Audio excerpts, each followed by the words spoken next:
The marshmallow test, the experiment that never ended.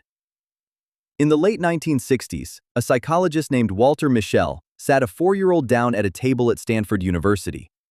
He placed a single marshmallow in front of them. Then he made a deal. You can eat this marshmallow right now. Or, if you wait until I come back, I'll give you a second one. Then he walked out of the room. What happened next would become one of the most famous experiments in psychology. But the real story isn't what happened in that room. It's what happened decades later, when those same children grew up. Picture it. You're 4 years old. There's a marshmallow in front of you. No one's watching. The door is closed. Some kids grabbed it the second the door shut. Didn't even hesitate. Others tried everything to resist.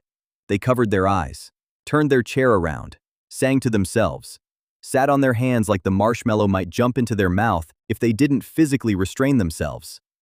And a small percentage, made it the full 15 minutes.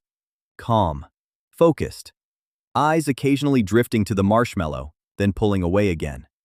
At the time, researchers thought they were just measuring patience in small children. A cute, simple study. Nothing more. They had no idea they'd just captured something that would predict the next 40 years of these children's lives. Here's where it gets interesting. Decades later, researchers went back. They tracked down the original children, now fully grown adults, and compared their lives against how long they'd waited for that second marshmallow. The results were almost uncomfortable. The kids who waited longer had higher SAT scores, better physical health, stronger relationships, even higher income, on average, than the kids who couldn't wait. The kids who grabbed the marshmallow immediately struggled more, with focus, with follow-through, with finishing what they started.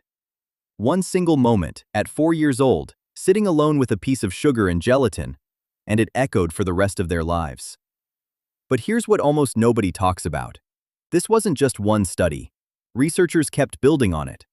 In a separate study, psychologists Angela Duckworth and Martin Seligman tested self-discipline in 8th graders. Not marshmallows this time, but real-world choices, like taking $1 now versus $2 a week later. The results lined up almost perfectly with Michel's. Students who showed higher self-discipline had better grades, better attendance, and higher test scores. And self-discipline predicted their success more accurately than their IQ did. Read that again. Discipline beat intelligence. For years, the marshmallow test got reduced to one idea. Some people are just born with more willpower than others. Strong-minded, disciplined by nature. The rest of us? Just weaker. But then a study out of the University of Rochester flipped that idea on its head. Researchers ran the same marshmallow test, but with a twist. Before the marshmallow ever showed up, they split the children into 2 groups. One group had a completely reliable experience. Promises were kept. If a researcher said, "I'll bring you better crayons," they brought better crayons. The other group experienced broken promises. The researcher said they'd bring a bigger box of crayons, and never did. Then they ran the marshmallow test. The kids who'd learned that adults kept their word waited significantly longer for the second marshmallow. The kids who'd learned that promises don't mean anything? They stopped waiting almost immediately. Why delay gratification for a reward you don't actually believe is coming? This changed everything. Discipline wasn't just a fixed trait some people were born with. It was shaped by trust, by environment, by whether the world had taught you that waiting actually pays off. If you grew up in chaos, where promises broke, where stability was rare, your brain adapted. It learned. Take what you can get, right now, because later might never come. That's not weakness. That's adaptation. There's another study worth knowing. Psychologist Roy Baumeister ran an experiment where participants were seated in a room with the smell of fresh-baked chocolate chip cookies filling the air. Half the group got to eat the cookies. The other half were handed a plate of radishes instead, and told they weren't allowed to touch the cookies. Afterward, everyone was given a puzzle to solve. Unsolvable, actually, but they didn't know that. The cookie group worked on that puzzle for nearly twice as long as the radish group before giving up. Why? Because the radish group had already spent their self-control resisting the cookies. By the time the puzzle came around, they had nothing left. This became known as the theory of willpower depletion. The idea that self-control works like a muscle. Use it, and it gets tired. Later research complicated this picture. Some studies couldn't replicate the effect, and newer evidence suggests your belief about willpower matters more than the willpower itself. People who believe self-control is unlimited often perform better than people who believe it's a resource that runs dry.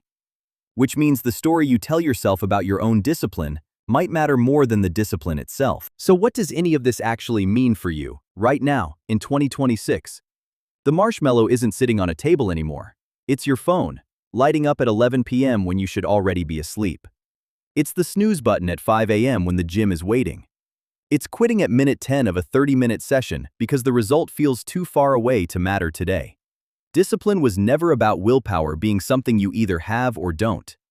The Stanford kids proved that. The Rochester study proved that. Discipline is a decision, repeated, daily, often when nobody's watching and nothing's rewarding you yet. That's the part people skip. They want the result without the repetition. They want the second marshmallow without sitting through the 15 minutes of discomfort first. But discipline doesn't care how you feel about waiting. It only cares whether you did it anyway.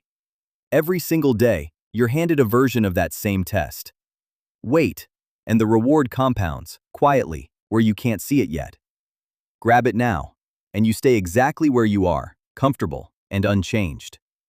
The 4-year-olds in that Stanford room had no idea they were being studied for the rest of their lives. You don't have that excuse. You know the test is happening. You know what's at stake. And you know which choice builds the life you actually want. This is the part nobody tells you. Discipline doesn't feel like discipline in the moment. It just feels like waiting, like discomfort, like doing the unremarkable thing one more time when quitting would be so much easier. The room is still locked, the door is still closed, and the second marshmallow is still sitting right where it's always been, waiting for whoever's disciplined enough to outlast the urge. Not the most talented, not the smartest, just the one who showed up, again, when it would have been easier not to.